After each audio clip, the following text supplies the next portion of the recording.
I början måste jag säga att jag tyckte nästan att det lät för bra för att vara sant.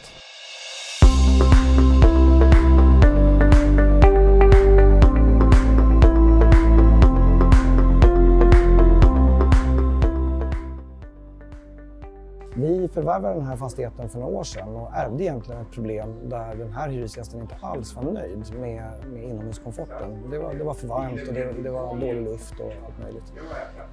Och vi klurade lite på det eftersom det ändå var lågt i tak och svårt att få in bafflar på ett bra sätt i just de här lokalerna.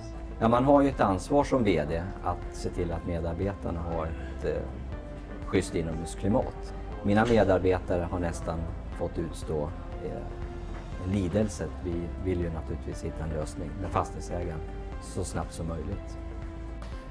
I den här lokalen så är det ganska lågt i tak och det finns ett befintligt undertak och vi vill att hyresgästen skulle kunna sitta kvar i lokalen. Och en traditionell installation med kylbafflar hade inneburit att behöva riva hela undertaket. Hyresgästen har behövt evakueras och det har blivit väldigt stökigt och nog väldigt dyrt. Här kunde vi jobba med befintliga konstruktioner, byta ut undertaksplattor mot den här lösningen och kunden kunde sitta kvar under hela processen. I Atriums fall, i den här fastigheten vi sitter just nu, var det väldigt viktigt att vi kunde göra installationen med all personal kvar i lokalen, att man kunde fortsätta driva kontoret som vanligt. Sen ville man också kunna återanvända det undertak som fanns, befintligt undertak. Och det vi egentligen har gjort här, det är att vi har bytt ut de befintliga tillhållsstolen. Vi har satt upp komfortpaneler och installerat en ny kylslinga helt enkelt. Det som definierar en komfortpanel är ju framförallt enkelhet skulle jag säga. Både vad det gäller produkt men även vad det gäller montage. Montage fungerar väldigt bra att göra på en person. Det finns inga tyngande luft i det hela. Det finns inga rörliga delar i produkten. Ingen luft, returluft ovan undertak. Egentligen inget underhåll heller utan det är en enkel produkt som man ska styra smart. Comforttak garanterar ju en dragfri miljö just för att den är utplacerad över hela ytan på taket. Man fördelar luft i hela lokalen och man fördelar kylan jämnt över hela lokalen.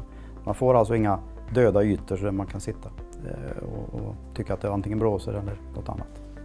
I början måste jag säga att det lät nästan som att det var för bra för att vara sant. Men så här i efterhand så ser man ju verkligen att det har funkat hur bra som helst och kunden är ju fantastiskt nöjd så att, då är vi nöjda också. Ja, mina medarbetare som har jobbat under hela sommaren, de har inte ens velat lämna kontoret för lunch. De har tyckt det har varit så skönt, vilket är helt fantastiskt. Det är väl en av fördelarna som jag inte kanske tänkte på från början när vi fick reda på den här lösningen. Det är att det drar ingenting, det låter ingenting. Så att man känner ju inte ens att den finns där, utan det är bara jättebehagligt.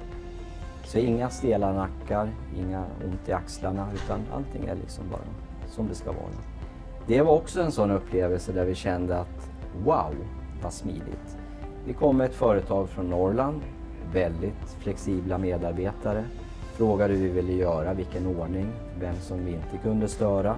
De var verkligen liksom med på matchen. De ville att vi skulle också kunna jobba under tiden. Så att de har varit som en familj.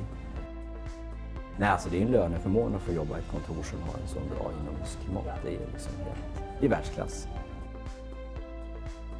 I de här lokalerna så är det ganska lågt i tak och ska man bygga ner med kylbafflar så kommer de lite för långt ner vilket kan orsaka drag till exempel på de som sitter under och allmänt störande så att det är väldigt bra att man kommer upp och inte behöver ha den konstruktionen som en buffer skulle innebära. Den här lösningen har funkat så bra så att det är klart att vi tittar på hur vi skulle kunna nyttja de här fördelarna i andra lokaler, i andra fastigheter som vi förvaltar och äger.